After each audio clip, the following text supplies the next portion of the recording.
노계박일로 유적지 필자와의 인연.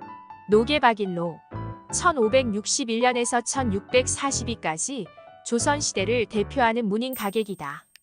송강 정철, 고산 윤선도와 함께 조선 3대 시가인으로 불리며 누앙사, 선상탄, 노계가 등을 비롯한 시조 70여 수와 가사 11편을 남겼다. 선생이 출생하고 영면한 곳은 영천으로 여기에 도계서원을 비롯한 유적지가 있다. 도계서원 영천시 부감면 도천리은 선생의 위패를 모시고 있으며 선생의 묘소도 바로 인접해 있다. 2018년에는 영천시가 노계문학관을 건립해 인문학 강좌와 탐방 프로그램을 운영함으로써 선생의 문학 정신을 이어가고 있다. 경주시 산내면에도 선생의 유적지가 있다. 그러나 이를 아는 사람은 드물다. 필자의 고향이 바로 인근이어서 어린 시절 몇 감고 뛰놀던 곳이었지만 그런 유적지가 있었는지도 몰랐다.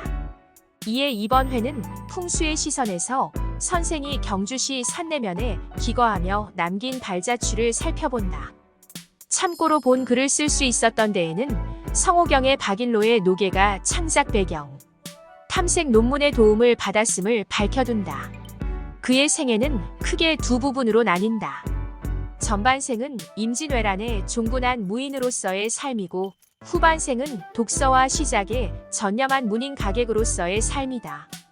그중 말년인 76세 때 지은 노계가의 공간적 배경이 경주시 산내면 대열리 동창천 일대다. 그의 호 노계 또한 이곳에서 유래했다.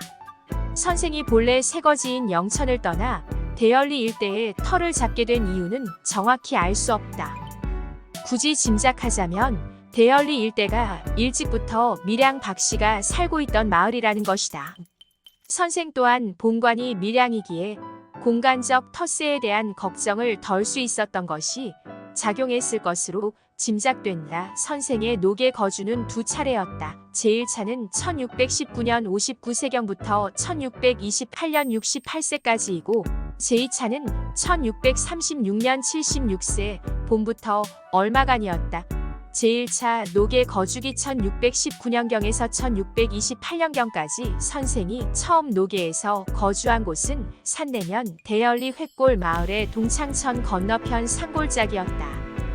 국민청소년 수련마을 주차장에는 영천시 영천향토사 연구회에서 1996년에 세운 노계박일로 유적지 비석이 있다. 그러나 위치도 위치지만 오랜 세월의 무관심 속에 알아보는 이가 드물다. 수련원 동쪽으로 넓게 펼쳐진 하천변이 누런 갈대숲으로 덮여있다. 노계, 노곡으로 불린 이유를 짐작해야 한다. 그 너머 두 개의 절벽 바위가 서로 대치하고 있고 앞에는 펜션형 마을이 있다.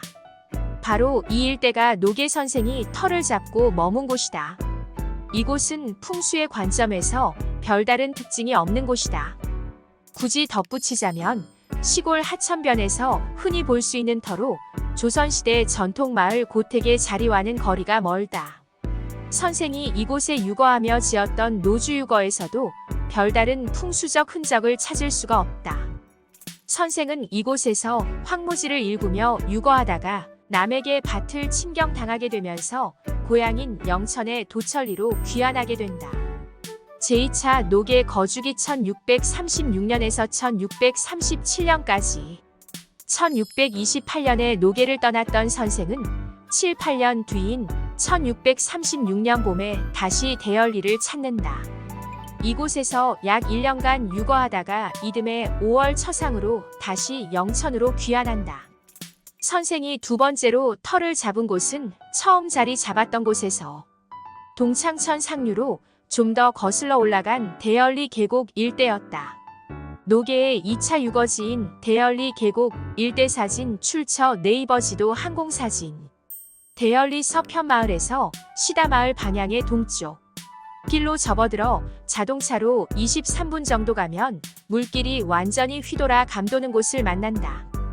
이곳이 선생이 집과 정자를 짓고 유거한 곳이다. 비록 사정상 짧은 기간 머물렀지만 선생은 2차 유거지의 터를 잡을 때 나름 풍수를 생각했던 것 같다.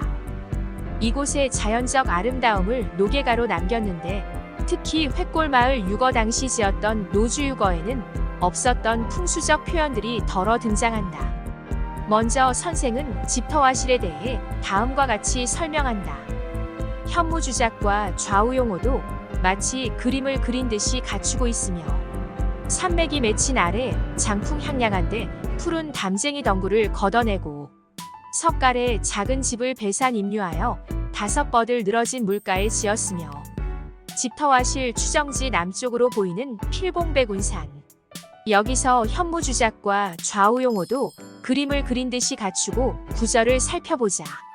이곳은 산줄기와 물줄기가 태극 문양처럼 S자를 그리며 서로 감아 돌고 있다. 선생은 이런 지세를 사신사 현무주작용어가 그림같이 잘 갖춰진 곳으로 여겼다. 의문점은 사신사를 거론하면서 왜 남쪽에 보이는 필봉백운산을 언급하지 않았을까 하는 점이다. 풍수를 따져 터를 잡았다면 이 정도로 반듯한 필봉은 자신의 문인적 기질과 어울린다며 풍수적 자랑거리로 삼을 만한데도 말이다. 산맥이 맺힌 아래 장풍향량한 데라는 표현은 물이 감도는 안쪽에 땅의 기운이 머물며 바람이 잘 갈물이 되고 햇볕이 따뜻한 남양의 터쯤으로 해석된다. 한편 선생과 교류했던 영천 출신의 문인 정호신 1605년에서 1649까지의 우정칠언율시 삼수에도 선생의 복지 마이너스 살만한 곳을 가려서 정함을 축하하는 글귀가 있다. 그는 이곳의 경치를 담이 절벽 또는 깎아지른 꼭대기를 매달아서 처마가 맑은 못의 거꾸로 비치니 등의 표현으로 묘사했다. 정호신의 글귀는 이곳의 지형이 바위 절벽 위의 터임을 말해준다. 실제 필자의 어릴 적 기억으로는 바위 절벽이 현재보다 최소한 몇 미터 높았고 하상은 기반암으로 깔려 있었다. 선생은 노개가에서 집터 건너편의 정자에 대해서도 설명한다. 깎아지른 청길 절벽에 날던 용이 머무는 듯 강두에 두른 곳에 초초정 한 두 칸을 구름 띈 긴 솔 아래 바위 기대어 지어내니 천만 가지 모습들이 아마도 기이하네. 유수는 둥글게 감아 돌면서 흘러 여기서 청길 절벽에 날던 용이 머무는 듯 바위 기대어 표현은 초초정 터가 정자 본연의 특성에 맞게 터 잡았음을 나타낸다. 건너편 집터보다 바위 절벽이 훨씬 높고 앞의 전망 또한 기암괴석으로 눈에 가득 찬다. 이러한 수려한 계곡 풍경으로 이곳은 필자의 초등학생 시절 소풍 단골 코스이기도 했었다. 한 가지 추억은 가을 소풍 때 동무 하나가 바위 위에서 뛰놀다가 넘어져 코피를 쏟았다. 하필 그날 촌놈 소풍 간다고 부모님이 어렵사리 마련해준 깨끗한 흰색면 티가 온통 빨간색으로 물들었던 장면이 기억난다. 필자는 이 글을 쓰기 전까지 초초정 계곡이라 하면 을에 그 동무 생각이 났다. 당연히 노계 선생이 같은 자리에서 350여 년 전 시를 지으며 유거했던 곳이었음을 알지도 못했다. 나이가 든 지금이라도 고향 계곡이 그런 유서 깊은 곳임을 알게 되어 다행이다.